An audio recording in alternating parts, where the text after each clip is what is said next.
I love হজরত মোহাম্মদ মুস্তাফা সাল্লাল্লাহু আলাইহি ওয়াসাল্লাম। মুসলমানদের জন্য একটা রিয়ালিটি চেক। আজ আমি ইনস্টাগ্রাম স্ক্রল করতে গিয়ে দেখলাম অনেক বেশি পরিমাণ মানুষ আল্লাহ রসুলকে ভালোবাসা জানিয়েছে। তখন আমার একটা বক্তৃতার কথা মনে পড়ে গেল।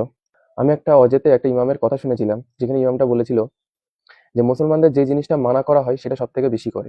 আজকে যদি মুসলমানদের নামাজ পড়তে বারণ করে দেওয়া হতো, তাহলে হয়তো ফরজেতে জায়গা দেওয়া যেত না। এত মুসলমান নামাজ পড়তে এসেছে। এর পিছনে কারণ হচ্ছে এটা, আল্লাহ রসুল সুদকে হারাম করে দিয়েছে, আর অনেক বেশি পরিমাণ মানুষ সুদেতে লিপ্ত আছে। আল্লাহ রসুল মদকে হারাম করে দিয়েছে, অনেক বেশি পরিমাণ মানুষ মদের মধ্যে লিপ্ত আছে। আল্লাহ রসুল জেনাকেও হারাম করে দিয়েছে। আজকের আমাদের মুসলমানদের মধ্যে অনেক বেশি পরিমাণ মানুষ জেনাতেও লিপ্ত আছে। আল্লাহ রসুল একটা হাদিস আছে যে আল্লাহ রসুল বলেছে যে নিজের ধন সম্পদ ও নিজের মা বাপ এবং নিজের সন্তান থেকে যদি কেউ আমাকে বেশি ভালো না বাসে, তাহলে সে প্রকৃত মুমিন হতে পারবে না।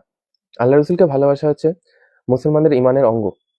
তবে যেই রকম শুধু গোশ খেলে মুসলমান হওয়া যায় না, তার জন্য নামাজ কালাম পড়তে হয়, ওই রকমই শুধু আল্লাহ রসুলকে ভালোবাসা মুখ দিয়ে বললে তার ভালোবাসা প্রমাণ হয় না।